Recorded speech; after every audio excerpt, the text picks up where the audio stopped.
Hi, welcome back to the second part of this series where we're going through Bryan Danielson's entire match catalogue since he joined as AEW.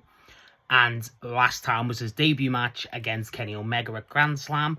Today we're talking about his match with Nick Jackson 1v1 on Rampage. Now, going into this is just kind of a build-off off the Omega match because this during the belt collector run, he's in the Elite obviously, Nick Jackson, stuff like that.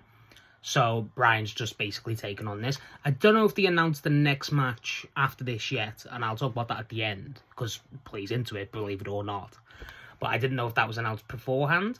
This is the first match I've watched of Nick Jackson as a singles competitor. I'm a big fan of the Young Bucks, so I think they're the best tag team of all time.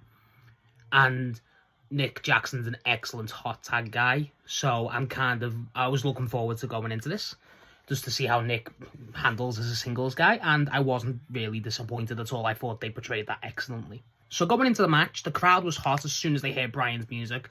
It was the opener. I was surprised it was the opener going back to watch it. And as soon as the Elite come out as well, the place was not as electric as Kenny. That's an insane level. But it was just the Bucks and Brandon Cutler, who, by the way, is hilarious. I've seen Brandon Cutler a few times during the Bucks heel run where he does the spray and stuff, but I just forget how funny it is when he's not, like, the deliberate attention. Like, Nick will be hurt and he'll try and spray him. It's just dumb. I thought Brandon Cutler was funny in this, and Matt Jackson's obviously on the outside too. No one's out for Bryan, and Kenny and Adam Cole don't make an appearance during the match and the entrances. The match is pretty good. They instantly show the difference between Bryan's just brutality and just power compared to Nick's. Nick's speed's what gets him the advantage, and his intelligence with said speed. There's a lot of dodges. The kicks, there's a great spot in it where Bryan's like getting kicked by Nick. And Bryan he's insulted. It's kind of Shibata-esque, where he's insulted by these kicks. He wants more, he's asking for more, and Nick's still doing it, and Bryan's basically insulted. And then obviously when it's reversed, every kick hits Nick. Nick doesn't look weak, though. I was glad about that. Nick looks quite well. There was a lot of good calls by Taz. I want to mention Taz on commentary was excellent during this match. He points out a lot of stuff that I was about to say. I was gonna say that to myself anyway. Like, Bryan's joint manipulation in this match is really good. He gets a lot of corner work, every time Bryan lands a kick, it's felt, and that's kind of like the Kenny match, but it's more to a higher degree because Nick hasn't got Bryan's or Kenny's resilience to these things. I did like how they paced Nick Jackson. I don't know if this is a regular thing for Nick Jackson single matches, but they made him look like he can do really good spurts and his speed comes, but like he has to have a minute, and like they put it over like during the match where Bryan's obviously got him in some great holds, where Taz even says this is the time where they could look to tag out, and I really appreciated that call because I feel like, I don't know if that was a deliberate or a natural thing for Nick Jackson single matches, but I thought it was quite true. During that, there's a lot of speed. Bryan looks not outmatched by the speed, because when he turns it on, he can match it, and it really, he has a lot of momentum to go with it. Matt Jackson does get a spear on Bryan, which gives Nick the upper hand for a good few minutes. And then one spot during the match, Bryan's got Nick in the corner, and he goes for these these Psycho knees, and he goes for two, and then he goes for the third, and Nick Jackson catches a great super kick. And it was like, it's similar to, not the same level as Adam Cole versus Ricochet. That's like an insane one. But it was perfectly, and I really like that. But then after that, there was Bryan got a bit of momentum back. He starts running on the ropes, and he gets Nick on the outside by the pole.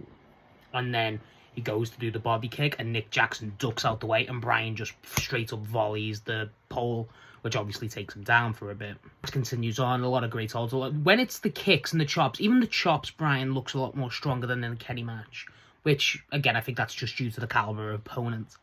But I feel like when that happened, it was just like, I was really glad to see it. It wasn't to the extent of the kicks. The kicks are very noticeably different.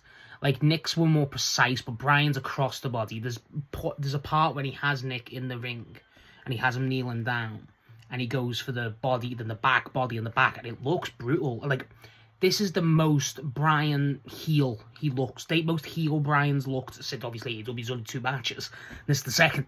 But this is where you can see Bryan's brutality being played as heroic, but also, no nonsense. That's what I loved about it. The egotism, even from the entrance straight away from the Bucks, it was like the Kenny egotism, but to an obviously nth degree. The Bucks are a lot more egotistical and flashy than Kenny is usually, in my opinion. And Bryan was just straight up no nonsense. He wasn't having any of it. Like, that's the start. That's how it sets the tone straight away. Where when Nick specifically locks in this match and doesn't, start being, goofy and ridiculously showboaty, he does have a good advantage in terms of the speed and stuff and utilizes it well. But like this, Bryan isn't trying to be flashy. He's going brutality and just going straight for the point. And I feel like that's what really does him well in this match. During that spot where Nick's kicking him, Bryan stands up showing the resilience and just insulted by the kicks, he gets up and just spits at Nick, which is, again, very reminiscent of a heel. But, this is what I'm saying with Bryan's brutality. He's very pure.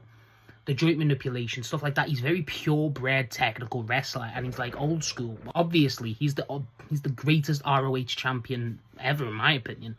So stuff like this is what I really like how they portrayed it. It was like a different era of both guys, even though the Bucks are old school, just very flashy. At the end, towards the end, Bryan Bryan's on the ropes. It's after he kicked this post, and Nick goes to kick, and he goes, "See ya," that type of move. And Brandon Cutler's on the side. He's waiting to do the spray, but Bryan ducks, similar to how Nick ducked for the pole move, and he kicks Brandon Cutler. I love that. That was fun. And then towards the finish, Bryan gets Nick at a cattle mutilation, and it doesn't get the tap. But then he gets him up in the ropes. And this is after Nick's, I think Nick's laid some stuff on at this point. And Nick goes up for, the flip. But I don't know if it's a botch or intentional or what. But Bryan puts his knees up, similar to how he did with Kenny. But Nick's face goes into the knees. And I really enjoyed that. It looked a lot more brutal. And then Bryan got the label lock. And Nick Jackson did tap out. And the finish of the match, Bryan got the win. I didn't expect to enjoy this match as much as I did. I thought it was fun. I thought it was a really fun match. I was impressed by Nick Jackson. I really like how they portrayed Nick, like, stylistically. I liked how it was a lot of spurts rather than just consistently, great. It wasn't the longest match. I kind of appreciated that. I feel like if it went on for a bit too much longer, it would have been, you could have caught on. It needed that rhythm, but because they were portraying Nick as this guy who needs the break and stuff, you ain't going to get that, and that's fine. At the end of the match, Cole and Kenny come out to, help Nick, and then come to attack Bryan. But then Bryan has help coming out from Luchasaurus, Jack Perry, and Christian, who he helped, obviously, to save it all out, who Kenny was facing. And then, that's leading into the next match, which that's what I wanted to talk about, was, I don't know if they pre-announced it, it's a 8-man tag, the Elite, which Adam Cole's in the Elite now, not Hangman. And Bryan, Jungle Boy, Jurassic Express, and Christian. It's wild seeing Christian as a face still. During this, they have a brawl. Kenny gets out of the ring as soon as the brawl starts. And then Bryan's still sitting down, and they get Adam Cole in Jack Perry's basic version of a label lock. And then the crowd screaming. Kenny no-balls, reminiscent to Bryan's promo on him before the Grand Slam match. Kenny gets irate, rushes into it. Bryan immediately gets the label lock. Both him and Cole tap out. And then they leave the ring after they let go. And then they stand tall.